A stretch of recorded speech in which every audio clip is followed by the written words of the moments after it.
Hey there, hi there, ho there. Alright, so we are back for another conversation, if you will. Just a reminder that you're a fantastic and awesome human being, because that's the intention that I put out there for these videos. And the idea is that we are going to have a brief conversation, a little moment in time, a blip in your day to lift you up, remind you that you've got this, and to help you frame the last little while in a way that helps you see how it's adding up to your destiny and your future. Alright? Okay, here we go. So, the card that we are going to use for our instigation, if you will, initiation, is Causality. Wheel 14. Alright, let's talk about this. So, as I mentioned before, we use the Kabbalah Oracle. The idea here is that I'm improving my understanding of the Kabbalah because it's a very layered and nuanced thing. And the idea is that, similar to my understanding of tarot and astrology over the decades, we walk alongside these tools. We get a sense of where they apply and the little everyday things of life. The mundane allows us that doorway to the magic. Just saying, in case you're ever interested. So this one is Wheel 14. So we are, I was going to say, yeah, we are at the top of the Tree of Life. Oh my gosh. Okay, so this is the last set of wheels. We've moved steadily up the Tree of Life. Who are you? Taking in different groupings of the Seraphot, linking together by the paths, which act as conduits for the energy that the Seraphot generate. Now we arrive at the highest point, where the crown, understanding, and wisdom, the topmost triad on the tree, are placed on the wheel around essence. This is the pinnacle of the creation as we know it. The highest world which governs the blueprints of creation and from which arise the deepest unworded thoughts of the mind. But of course we have to use words and images to describe those thoughts, even these can only be symbols and tokens of a mere potent reality. The Oracle is applied Kabbalah.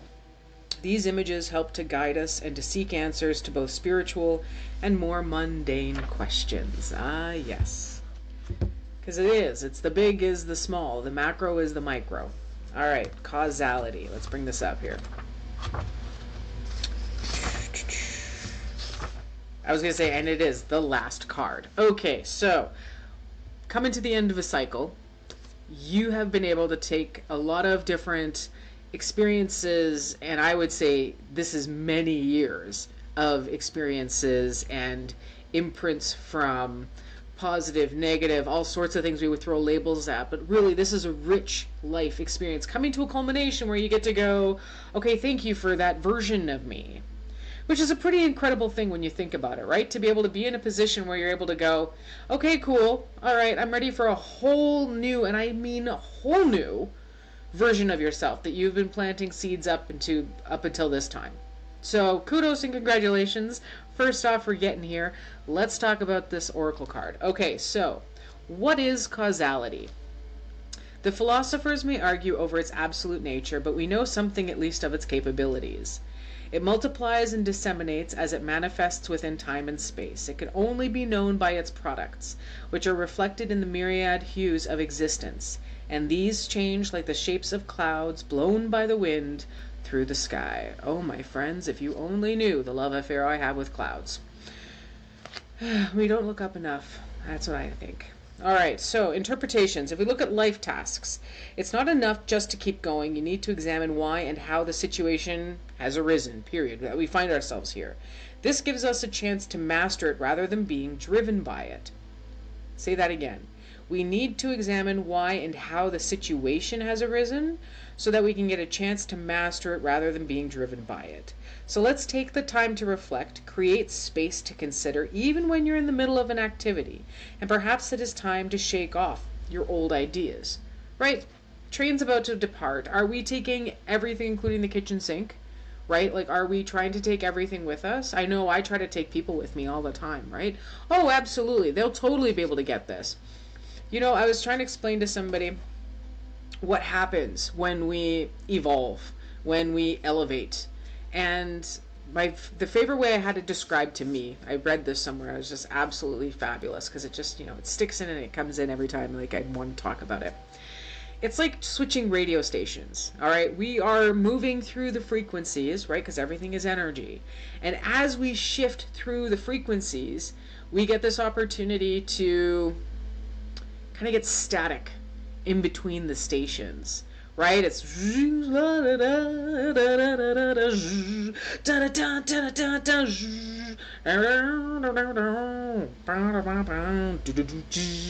right? Okay, so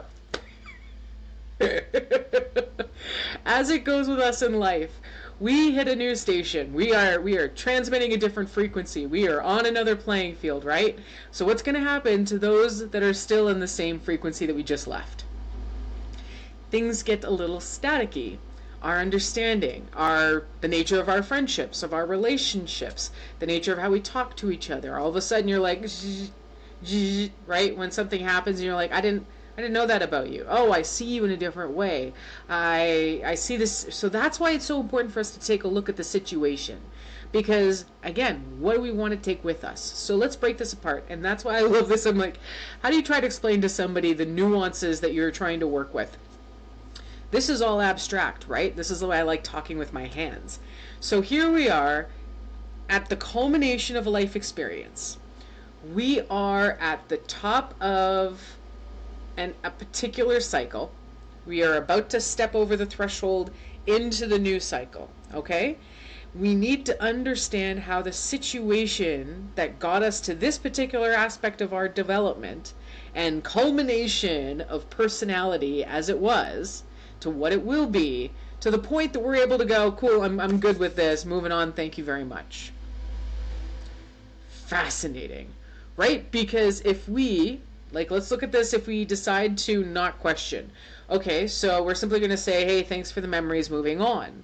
Now, if you remember the last time you tried to do something like this, to me it evokes the meaning behind the Six of Swords. The story is a woman is leaving an abusive relationship. She gets in the boat. She throws in her false beliefs, the swords. They stick in the boat, right? She's got her baggage. She's got her kids. She's ready to go. And the boat makes it across the water because there's no leaks that's able to move forward. And then she's got to take out the swords and move on, right?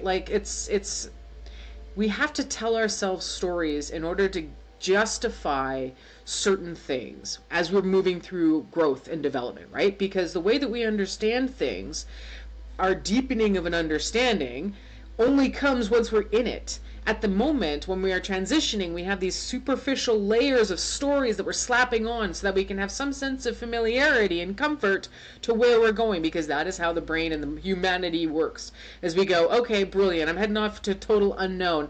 Okay, instincts are going to work where they all of a sudden project and create a matrix of probability so that it feels like you've got something to recognize instead of walking into a black hole. I get that, right? That's how we function. So what are you projecting in order to make your future more appetizing? And I'm not even more appetizing, there's visioning, there's helping you to see aspects of your life and who you are by taking the time to kind of go, okay, what kind of person am I going to be, or what kind of person do I see living the life that I want to live? What kind of decisions do they make? How do they communicate those decisions? How do they relate to people? How do they manage things? How do they value things, right? It allows us to get clear. So, you hear what I'm saying, right? Of the situation that you've been through in the last, 20 odd years before that got you to this particular place, what are you bringing that you kind of just immediately, without even thinking, it was a, what do we call those? A reflex that you just put out there. And you're like, okay, brilliant, I got that again. I'll give you an example, because that's a lot of abstract thinking, and I love the power of your brain, because we are here together on this journey, and in order for us to vibe together, then you gotta be at this, this type of conversation, generation, instigation, vibration, you name it, all right? So how do we So the example that I want to use is I gotta get vulnerable with you, right? Otherwise it doesn't count. So I told myself certain stories in order to be able to to be able to have the courage to distance myself from some really controlling and abusive relationships. And it sucked because it was people that raised me. So, digging deep. But then you also don't want to leave like a crater behind from a disaster that you're re-traumatizing yourself because of the conflict, right? Like, so many things to consider. And so, I, in this particular story, motivated a lot of my growth and my development in opposition to how I was being treated. Right? You talk to me like that, you don't know me. You treat me like this, you don't understand. You think I'm going to be like that? Let me show you what I will be. Right? Moving forward, I don't need that dialogue, that inner monologue now, right? Because I'm years away from the other person having a side to that conversation. Don't need to take that monologue with me. I can be who I need to be and who I am as I have evolved and grown and developed and through all this whole process without somebody smacking me with a stick saying, "Hiya, hiya, hiya." I don't need that anymore. Don't get me wrong, a lot of meditation to realize that. Abso-flippin-lutely, a lot of work from spirit being like, hey, I'm trying to tell you these things. My guides, my team, I tell you, they've been real active lately. But I hope that you see that wherever you are at, whatever you have been through, there are certain things that you are free from now and are about to be free from or have been free from for a while. And I invite you to consider what's in your backpack. What do you automatically think needs to be part of who you are, that dichotomy, that paradigm? And are you really sure it needs to fit?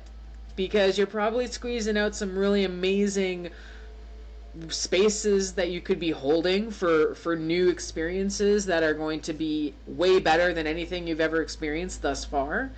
And it's always interesting when I hear that, right? How do you hold space for something that is better than anything you've ever experienced, right? Like, that's tough to hear. Because I thought I had a pretty good life. I might still be telling myself a story that it's a pretty good life because that's the life that I got, right? I told myself I had a pretty good family because that was the family I had.